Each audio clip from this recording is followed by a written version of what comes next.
ओम शांति। पत्र पुष्प में आज के क्लास में हम हमारी परम आदरणीय दादी जानकी जी के अमृत वचन अथवा अनमोल शिक्षाएं सुनेंगे।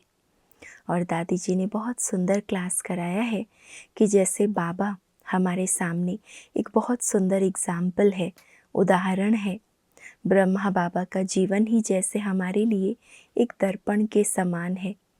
हम अपने आप को बाबा के साथ मैच करते हुए उस अंतर को अनुभव कर सकते हैं कि बाबा में और हम बच्चों में क्या अंतर है। बाबा का एक एक कर्म जैसे हमारे लिए दर्पण के समान है।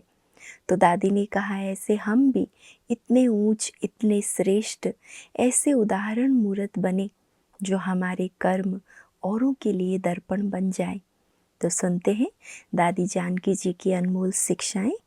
जैसे बाबा हम सबके लिए दर्पण हैं, ऐसे हमारे कर्म औरों के लिए दर्पण बन जाए। ये क्लास है 11 सितंबर 2006 का। हम सबको पता है कि अभी ये पतित पुरानी दुनिया विनाश हुई पड़ी है और नई दुनिया स्थापन करने के लिए हम आत्मा भी सतो प्रधान, शरीर भी सतो प्रधान, तत्व भी सतो प्रधान बन रहे हैं। प्रैक्टिकली हर एक अनुभव करे बाबा सर्वशक्तिमान है, ज्ञान का सागर है। बाबा प्यार का सागर, सुख का सागर भी है। इतना भी बुद्धि में आ गया तो सागर के कंठे पर कितना अच्छा है। कभी ज्ञान सागर के कंठे पर, कभी शांति के सागर के, आनंद के सागर के कंठे पर बैठ जाओ, कितना अच्छा है। क्योंकि शीतल वायु बहुत अच्छी है। तो क्लास में आना भी सागर के कंठे पर आना है। रोज क्लास में जाना माना सागर के कंठे पर जाना। साइलेंस में वॉक करना, साइलेंस में बाबा की बातें सुनना, इससे कितना सुख मिलता है। समर्पण वो जिसके कर्म दर्पण जैसे हो।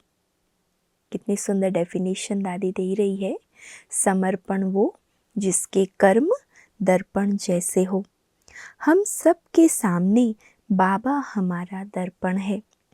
फिर हमारा कर्म ऐसा हो जो औरों के लिए दर्पण बन जाए, क्योंकि कर्म बड़े बलवान है। गायन भी है ना, कर्मों की गति बड़ी बलवान है, बड़ी गुह्य है। तो दादी कह रही है हमारे कर्म ऐसे हो जो औरों के लिए दर्पण बन जाए, क्योंकि कर्म बड़े बलवान है। परमात्मा सर्वशक्तिमान है। श्रेष्ठ कर्म करने से अच्छी शक्ति आएगी। बाबा कहता है सिर्फ अंगुली दे दो बस, लेकिन अंगुली हाथ के बिगर तो आएगी नहीं। अंगुली हाथ के साथ ही आएगी ना। तो हाथ भी आ गया, हाथ हार्ट के बगैर नहीं आएगा। कितनी सुंदर बातें दादी रमणीक रीति से सुना रही है। बाबा ने हमें कहा है अपनी एक अंगुली का सहयोग दो।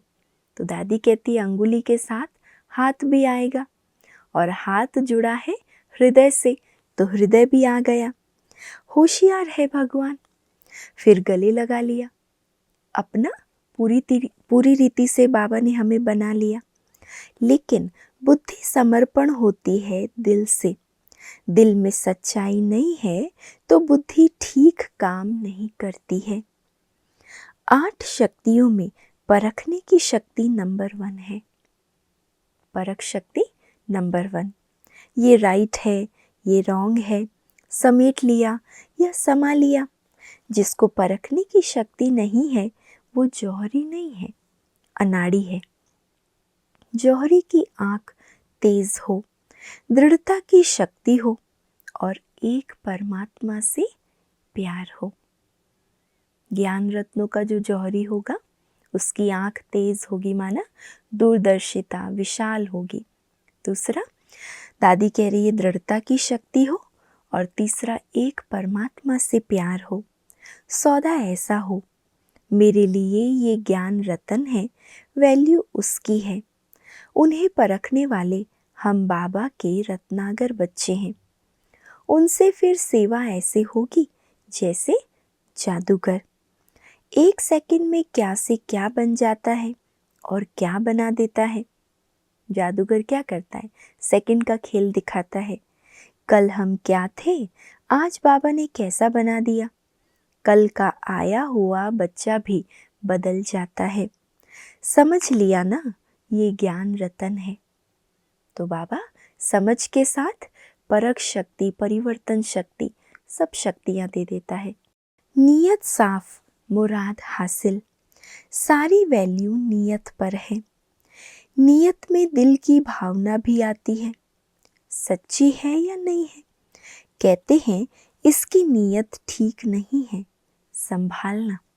इसके सूक्ष्म वाइब्रेशन आते हैं। नीयत से वाइब्रेशन फील होते हैं ना, तो हम अपनी नीयत देखें। हैवान और इंसान, अंदर की दुनिया कुछ और है और बाहर की दुनिया कुछ और है ना। हैवान क्या करेंगे, अंदर कुछ और होगा, बाहर कुछ और होगा। तो नीयत साफ नहीं हुई ना। अपने से पूछो अंदर की दुनिया हमारी कैसी है। जिसकी नीयत अच्छी है उसकी अंदर की दुनिया कैसी होगी। हम सतयुगी दुनिया बनाने वाले हैं। पुरानी दुनिया से हमें वैराग्य है। हमारे अंदर कौन सी दुनिया हो, भविष्य में आने वाली दुनिया, आने वाली दुनिया के संस्कार, स्वभाव, गुण, वो सब हमारे अंदर हो। उसके अंदर ऐसी दुनिया होगी। पुरानी दुनिया से हमें वैराग्य है।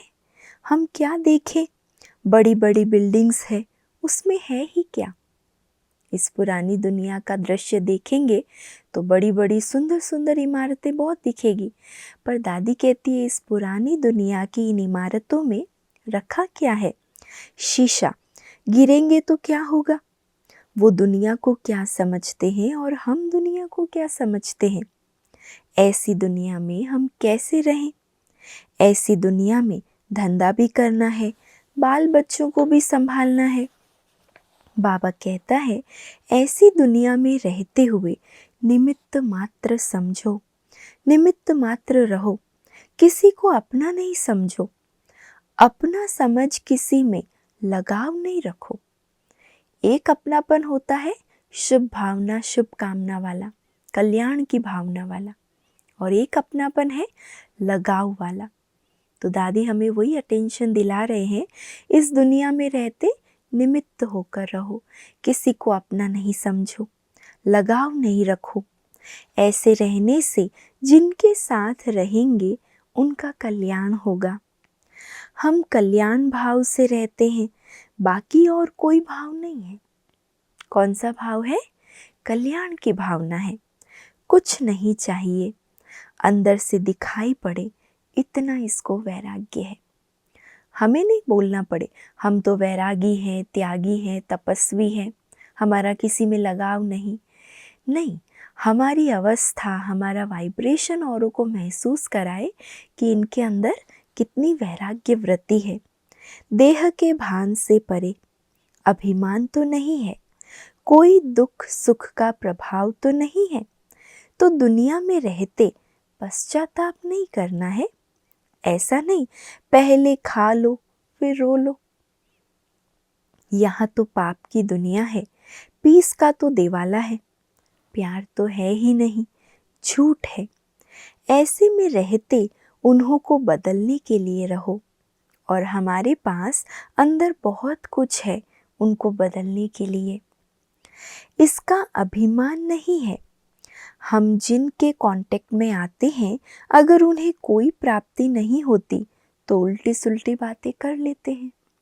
इसका मतलब हमारे अंदर की जो दुनिया है, नीयत है, वो इतनी प्रभावशाली नहीं है कि औरों पर हमारा प्रभाव डाल सके। जब तक लगाव है तब तक प्रभाव नहीं पड़ता। अंडरलाइन करने की बात है, जब तक लगाव तब तक प्रभाव नहीं। भले ज्ञान सुने ना सुने पर रिगार्ड अच्छा होगा। चलन हमारी ऐसी हो, सदा ही महान आत्मा की तरह मेहमान होकर रहें। महान आत्मा, जैसे कहीं भी कोई भी जगह कोई महात्मा आते हैं तो वो सबसे न्यारे दिखाई देते हैं, किसी चीज़ में, किसी व्यक्ति में उनका आकर्षण, उनका लगाव, उनकी बुद्धि नहीं जाती। वो अपने आप को जैसे मेहमान समझते हैं। मेहमान कभी किसी चीज़ को अपना समझे माना चोर हो गया। अंदर में 100% प्यूरिटी हो, स्वयं की, बाप की और समय की पहचान, इससे परखने की शक्ति बढ़ती है। 3 बातें, स्वयं की, बाप की और समय की पहचान, इससे परखने की शक्ति बढ़ती है। जैसे आँख देखती नहीं है तो परखने की शक्ति कहाँ से आएगी? परखने की शक्ति उसमें आएगी जिसमें पुराना कोई दाग भी ना रहे। खुद हमारे में पुराना जो भी किया हुआ है उसका दाग तो क्या, निशान मात्र भी ना रहे। जो भी पुरानी बातें थी इस जीवन में आने के पहले, ज्ञान में आने से पहले की, बाबा कहते इतना पावरफुल ज्ञान और योग की अवस्था बनाओ उस पुरानेपन का नाम निशान भी ना रहे। इतना हम ध्यान रखें, बाबा ने हमारी वैल्यू बहुत बढ़ा दी है। स्मृति में रहना, औरों को स्मृति दिलाना कि हम किसके बच्चे हैं। बोलना थोड़ा लेकिन कीमती रतन जैसा हो, किसी के काम का हो। बोलते जा रहे बिल्कुल व्यर्थ साधारण बोल जो किसी के काम के नहीं, ना खुद के ना औरों के। दादी कहती नहीं, हमको बाबा ने कितना वैल्यूबल बनाया है। बोलना थोड़ा लेकिन कीमती रतन जैसा, दिल को टच हो, नहीं तो नहीं बोलो। अगर नहीं बोल पाते हो ऐसे तो नहीं बोलो, वाइब्रेशन दो। ये नहीं सोचो ये समझेगा नहीं, ये भी बाबा ने समझाया हुआ है। एक बार नहीं, 2 बार नहीं, भले अभी याद नहीं आएगा पर कोई घड़ी आएगी जब उसको ये सीन याद आएगी, ये समय था जो मैंने गंवाया, है ना। आप वाइब्रेशन दो, शुभ भावना दो, इस सोच से नहीं कि वो तो समझता ही नहीं है। नहीं, बाबा ने हमें पहले भी कई बार ये बात कही है, आज नहीं तो कल आपके वाइब्रेशन, आपकी शुभ भावना उस आत्मा को अंदर महसूस कराएगी, परिवर्तन कराएगी। मीरा कहती थी ये आंखें प्रभु दर्शन की प्यासी है। बाबा हमें दर्शनीय मूर्त बना रहा है तो बाप से मिली हुई शांति दृष्टि से अनुभव करें। हमारी दृष्टि कैसी हो? दृष्टि में फिर वृत्ति अच्छी हो।